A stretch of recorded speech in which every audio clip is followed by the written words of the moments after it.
presented by Saurabh Dhawan films. भैया हम भोजपुरी गायक सौरभ धवन समस्त श्रोता लोग के हम पैर छू के प्रणाम कर रहल बानी। रउआ लोग के बीच में एगो विदाई गीत प्रस्तुत कर रहल बानी। एगो लड़की के शादी होता तो ओकरा घर परिवार के लोग अपना मन के भावना कैसे व्यक्त करता, लिही ई गीत के माध्यम से सुनी।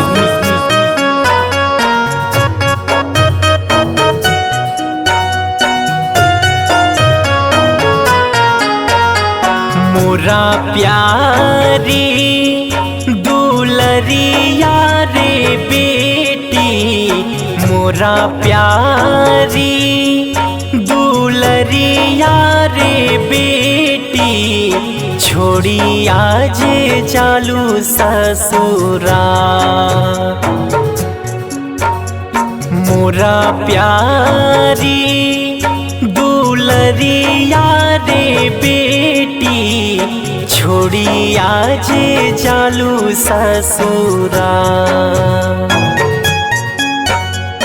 माई के आंगनवा सुना का के बेटी, माई के आंगनवा सुना का के बेटी, छोड़ी चललू घर परिवार।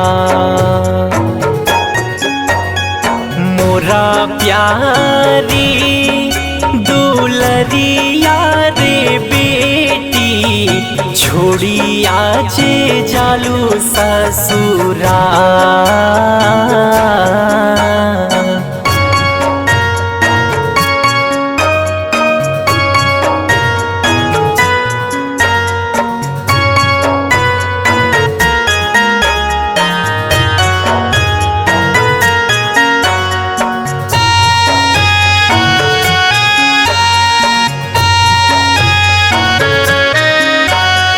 बचपन में बेटी तो है गोदी में खेलवनी, कबू ना कराने आज तो है बिसरवनी।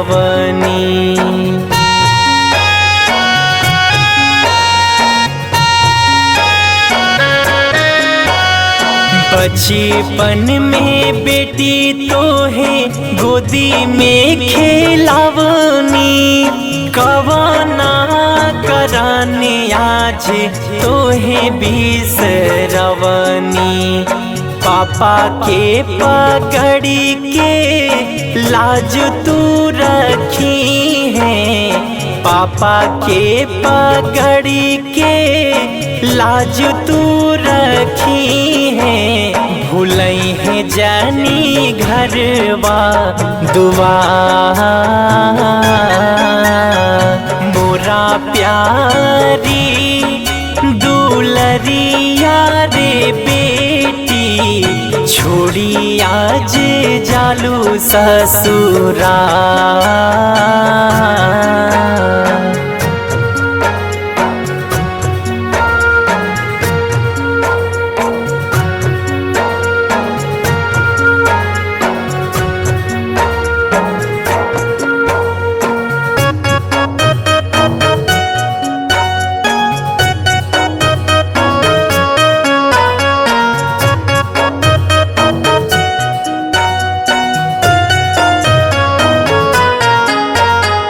कितना बनाई बेटी पत्थरा के छतिया, लोरावा से भर जाए दोनों मोर अखिया।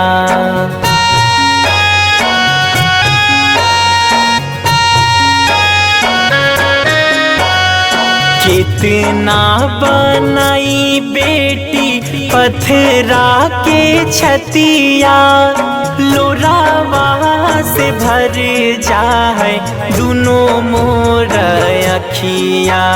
भैया तारवा तारे धई के अकबरिया, भैया तारवा तारे धई के अकबरिया, छूटी गेले बहिनी के प्यार।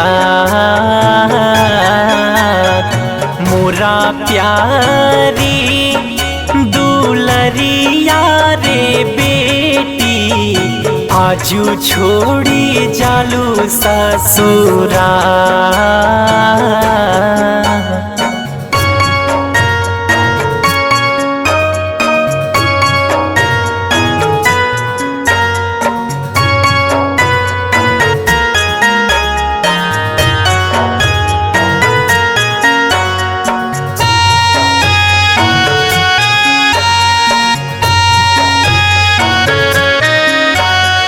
माई बापू के रहलू तू ही त दुलारी, कवन गलती कैनी बेटी सजा देलू भारी।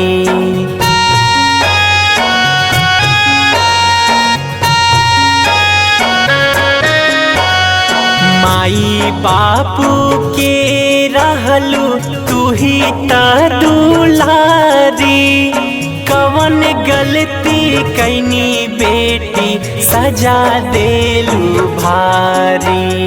सौरभ धवन मानिस विजय कहा, सौरभ धवन उदय मोनू कहा, एके रहली बहिनी हमार।